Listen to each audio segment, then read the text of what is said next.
All right. Thank you for joining us on another episode of Let Me Talk to My Customer. We're happy to have you as always. I'm your host, Chad Counts, along with my co-host here, Richard Tyler. Rich, how you doing, sir? I'm doing well, Chad. How are you today? I'm good. I'm still waiting on our YouTube pop-up window to make sure I mute it here. But otherwise, I hope everybody is doing good, living well. Preparing to go through holiday quarantine, right? We are Yay! across the A country. holiday unlike Yay. any holiday we've had. That's right. There's going to be, we could all probably film our own Christmas vacation or whatever holiday that you celebrate coming up this year. I'm sure there's going to be new traditions, chaos, wackiness. And as always, Amazon's going to end up with all our money anyway. So I swear, not that Jeff Bezos, I'm not accusing you of starting coronavirus, but if you did, man, well played. All right, everybody, we're happy to have you. Thank you for joining us. We've got a really good episode for you this week. We don't have anything particularly on the schedule this week to bring to you, but otherwise, if anybody is doing any sort of new hiring and is looking for new salesperson training, please feel free to reach out to me at countsbusinessconsulting.com. We can easily schedule another 4-week new salesperson training series. Those are $400 per salesperson. It's a very efficient, effective way to get started with your salesperson, start investing in training without breaking the bank. We do have more extensive programs for new salespersons that are joining the industry, but we recommend that once you are at a point in time where you really know this is somebody you want to invest in, that you've seen the talent, you think they're going to make it, etc. And once we have that in place, then we have some more in detail options for you guys as well. So we're seeing a lot of changes coming. November is one of our shortest months in terms of work days. For many, it's either a 19 to 20 workday month. And so different sales goals, the numbers look different. I have to keep reminding myself we have less days this month. So there's some reasons why the numbers are different. And historically, I think November hasn't always been the best or the largest sales month for most companies. So because of that, and because of holidays coming up, time off, end of the year, people are scheduling time off. Different people being sick. We know of a company that their entire sales staff is out with coronavirus. We know of different people who are seeing their elderly loved ones in different places. There are a lot of things popping up, more so right now, that we are seeing incidents of salespeople being stuck or running aground or losing their footing a little bit in terms of how they've been performing throughout the rest of the year. And I think for many salespeople that thrive in our industry, we thrive off busyness and activity. It's easiest to be at our best when we're swamped and when things are crazy and when they're busy. And a lot of times we tend to find our struggles or find ourselves struggling more as the workload kind of ebbs and flows a little more, or there's a little more give and take in terms of how busy we are or other things have our attention. So with that in mind, topic we're going to be talking about today, Rich and I, is having a hard reset, having the ability to recognize when we need to reset our mentality, when we need to refocus. Maybe we need to reset our goals and our focus. And this can come from a number of different reasons.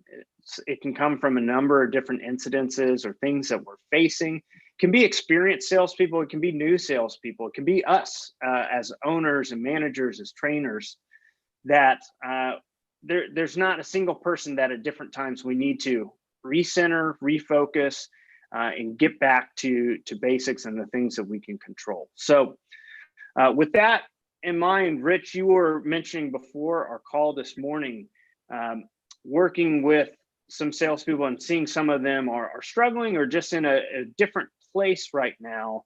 Tell me a little bit about what you're seeing there and why you think they might benefit from having a bit of a hard reset. Okay, yeah. One example that came up is that I work with a salesperson who just had his second child. And so he's just now back to work this month after having a week off. So he's been away for a week. And now, of course, he's having considerably less sleep. And so there was a kind of a convergence, a perfect storm, if you will, where upon coming back, he wasn't there. The performance Yeah, wasn't there, and understandably so. I mean, he's at home and he's got bigger bigger fish to fry, as it were. sure, for sure. But that was one instance, and that's I think a lot of times we think of stressful moments that come up with our salespeople as well, whether they have family that's ailing or whether they've had, like you said, like we've seen a lot of salespeople that have had to miss 2 weeks of work because of things like coronavirus or something like that. So a lot of times, knowing that or recognizing they need that hard reset is really a good first step when they find that, oh, okay, something, I don't have the same footing that I did before. Yeah, I think that's something that often gets overlooked, that for many of us, we don't transition well. And whether that be different life phases, like having a new child, could be getting married, could be moving, could be all of a sudden we're quarantined at home, right? I mean, it could be, and it looks like I might be having some internet. Are you hearing me, Rich? Yeah. Okay. Can you hear me? Yep. All right. Sorry, guys. A little momentary glitch there, having some internet issues. Yeah, and so I think as owners and managers, and then even as individuals, right? Nobody can help you better than you can help yourself anyhow. But getting back to basics, doing a hard reset is always a safe place to go back to. Okay. So Just like what does getting back to basics mean for the sales people that are listening? Yeah, you come back, you've got all this stuff going on, and getting back to basics is really just what the heart of what we do. Getting back to our mission statement, right? Of we are here as salespersons to help our customers with their problems. Our customers have some sort of issue with their vehicle, and we are here to provide a service to help them find the best solution and replacement part for their vehicle, whether that's retail, whether that's wholesale. Same difference. We are trying to help them get the repair. We are trying to help them finish the repair. And that's our focus. And just keep it that simple. Okay. Handling a phone call. To reiterate and clarify. So you're saying, as opposed to the focus being on making sales, getting that money, it's got to be more basic than that, helping our customer. Yeah, I want it to be as simple as possible, that I can just almost just sit and listen in on a call. And my job is just to sit there and respond and be helpful, right? Take all the pressure off of hitting this warranty number or getting this number of invoices or work orders. When you're already in the flow, yeah, you key in on some of those main numbers. But a lot of times, when you're getting weighed down or when you're getting distracted or you have this return or you have this credit, your mind's just pulled in different directions. And to be successful in sales, always going forward, is to get more sales, right? So the simple cure is sales cures all else. And how do I get back to selling more and doing better in sales? It's just, okay, take a deep breath, focus on your customer, focus on serving them, focus on helping them, and let that take care of itself. Trust the process, get back to being a good, attentive listener, providing good service, providing good value, and know that the results are going to come from that. Take the pressure off, right? You don't need to think about all these different distractions, all these other things. Get back in rhythm. Make sure you're getting back to what you want to focus on, and let that be enough. If you get good at that, then you start keying in on your other skills again and other targets as well. Mm-hmm. So I think for a lot of people, when you're transitioning back, I mean, I know a lot of people don't like to go on vacation or don't like to do this or that, because then when they come back, they've just got twice the work, right? It didn't go anywhere, it didn't change anything, they just got twice the work. And so any of those transitions, I think it's really helpful to just be simple. Okay, maybe it's coming in early a little bit to try and bite off some of those distractions and clear them, do a little more grunt work to start your day. But then getting back in and just saying, like, all right, let's get back in the saddle, focus on our key basics, listening to the customer, providing them the best solution that we can, being helpful, and providing good service. Right. And if I do that, at the end of the day, I can hang my hat on whatever results come and be proud of the work I did. So that really just helps quiet that noise, quiet that distraction, and help have a really good foundation for which to grow on going forward. Okay. So I think this is also true with salespeople I've seen coming into this month, where all of a sudden we're just less busy, right? We can look at the searches, we can look at call numbers, or we look at quote numbers, and it's just not the same. And I think a lot of salespeople, their response to seeing that slowdown is to grip tighter, to push harder, to try and lean in more. And then when they're not necessarily shifting gears, if it's going into a quote and calling out or shifting their action, they're just trying to squeeze more from the same opportunity, right, which doesn't always work, right? I mean, that just adds more pressure to your customer, which can result in some more sales, but it can also turn just as many customers away if we get away from what we can control. So I never want to give salespeople such a focus that they feel like all their efforts, focus, and everything is on aspects that are out of their control. I always find that it's most helpful to perform at your best by focusing on exactly what you can control. And that shifts that mindset of, oh, I've got to just be over the top, relentless in the calls I get because I have less calls. I definitely want to try and create more options. What else are you working on? I want to expand that invoice. Are there any other parts that need to go on this repair? But it should all be out of the same mindset of being helpful. When is your customer going to be ready? When are they going to be bringing the vehicle in? Right? It's trying to work within service to the customer.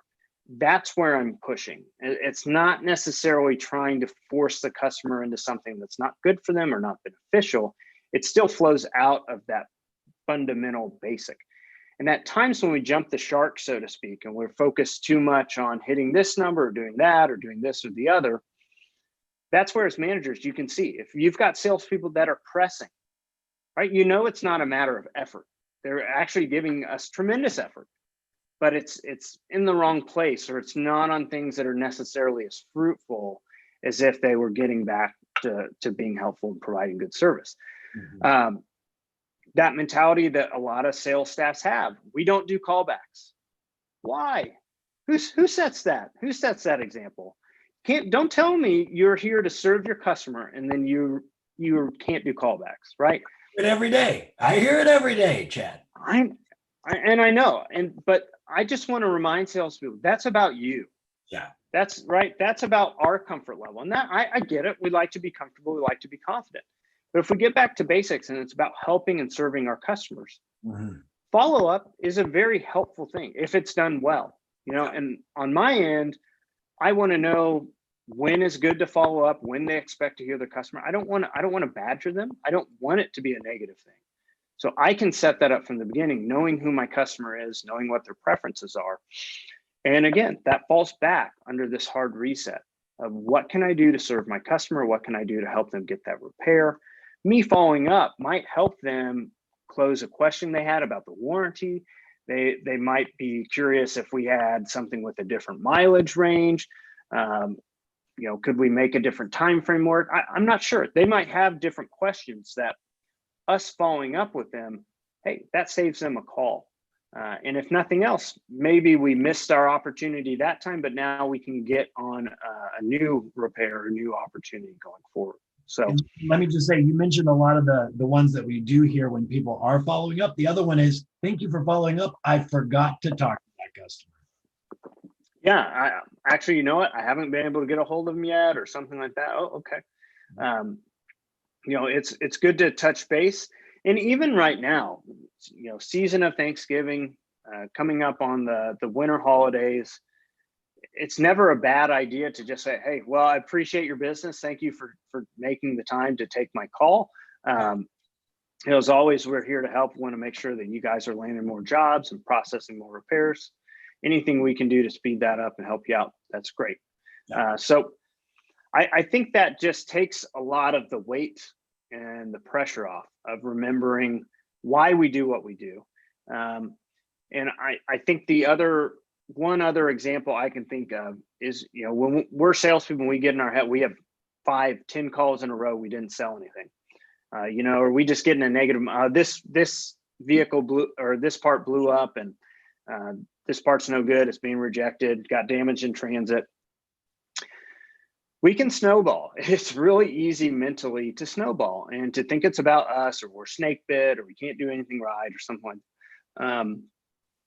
And again, these are all different things. And why we're talking about a hard reset is because these are incidents or mentalities or occurrences that pull us away from our prime directive, from what we should be focused on. And it's not unusual for any of us to fall into those traps. I fall into those traps myself too. Going back to the reasons of why you do what you do. I like to help people. I like to work with people. I like to see people improve. I like to see their results improve. I like to see their life improve. And when you have that as your foundation, it makes it much easier to go about your work. Okay, I didn't get this opportunity, but I'm going to help this next guy. And I did everything I could to help him. And if you get back to that, it makes it easier to drown out the negativity, to lose your focus elsewhere. So, Rich, let me bring it back to you on this. If during the day something happens, something from at home, or difficult incidents with a customer, or just something happens that really knocks the wind out of our sales, what would you recommend for salespeople to do when they're facing that kind of headwind directly in the middle of their day? Let's say it's 10:45 and something blows up on them. Take a time out. Take a break, step away, get your head straight. And it's better that you stop answering the phones for 5 minutes and do a walk around the block and then come back once you've had a chance to refocus than it is to try and jump on the next call. Yeah. If you're not in a place to serve and help your customer, what business do you have taking the next phone call?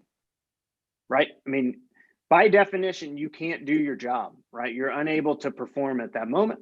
Go talk to your manager. Go step outside. Go check on the customer pickup area, or check on an order. We're not huge tobacco proponents, but if you need to step out for a smoke break, that happens across the country too, right? So,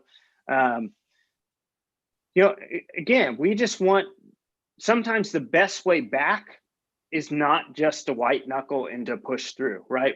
Rich and I have heard plenty of phone calls where we just blow it. We're not hearing the customer. We're not with them because we just had something else happen. We can hear the negativity or the frustration or disappointment coming through. Mm-hmm. And that's the last thing we want to unleash on our customer, right? Sure. And 5 minutes can save you a lot of sales. It could save you potentially losing a customer or blowing a deal. That's a short price to pay for getting your mindset back, getting back in rhythm, getting back focused. And that's what your team is there for. That's what your managers are there for. That's what we're there for, getting you back on track. So hopefully this is not something you guys have to do often, but this is something that should be in your tool belt. We all need a reset at different times throughout the year. So be mindful of this. If you or you're seeing a fellow team member struggling with this or have something going on, okay, lighten your load, unburden yourself, get back to focusing on what you can control, making your best efforts, doing everything you can to listen and serve your customer, and be proud in that. Accept that that's your duty. And as long as you're doing that well, you have nothing to hang your head about. You give your best, you give your best effort, do your best to serve your customer. At the end of the day, that's all you can do. Set down some of those burdens of control or other things that are outside your influence, and start from there. Start from a place of positivity, of service, and of a mission that you can live with and stand behind. So any other thoughts before we adjourn today, Rich? No, I'm just thinking during our conversation of the times that I used to have to hit that hard reset on the Nintendo button and get right back to the beginning, get right back right. to what's important, Even the machines need it. Even Nintendo, even right, even our modems, everything like that, right? So if they need it, of course, it's only fair that the humans need it too. Sure. Right? So again, we thank you, Lord Bezos, for allowing us to broadcast here today, and for your goods and services. We're doing well in California, but we look like we're heading to other lockdown. You can't do anything after 10 p.m. out here. So have your fun before 10 p.m. before it gets dark, guys. That's going to stop the coronavirus dead in its track. These curfews. It's going to know it can't infect anybody after 10 p.m. It's going to know that. So lights out. And lights out. It's done. It's done. That's right. Respect the curfew, coronavirus. That's right. Okay. Well, it's wild. It's crazy. We hope you guys are having a good time wherever you're at. For those of you struggling with anything, whether it be hiring, whether it be training, and just getting your mentality right, we're here to help. We're a resource for you guys. We'd love to be a part of your team. We'd love to be a part of helping you guys grow and achieve success, whether it's you as an individual, as a salesperson, owner, manager. And again, this is English sales training by Spanish sales training, team management, anything that we can be of assistance with, we're happy to provide that for you. So we do hope you guys are well. Hope your loved ones are well as well. We don't want to take that lightly at all. We hope everybody is doing well and staying safe as best as they can. And hopefully in 2021, we'll get to have some conferences, get to have some in-person stuff, although that still seems further and further away. So we just prepare for the worst and hope for the best, and keep focusing on what we can do. So we love this industry. We love what we do. We appreciate you guys joining with us and hope you reach out to us sometime soon. Thanks.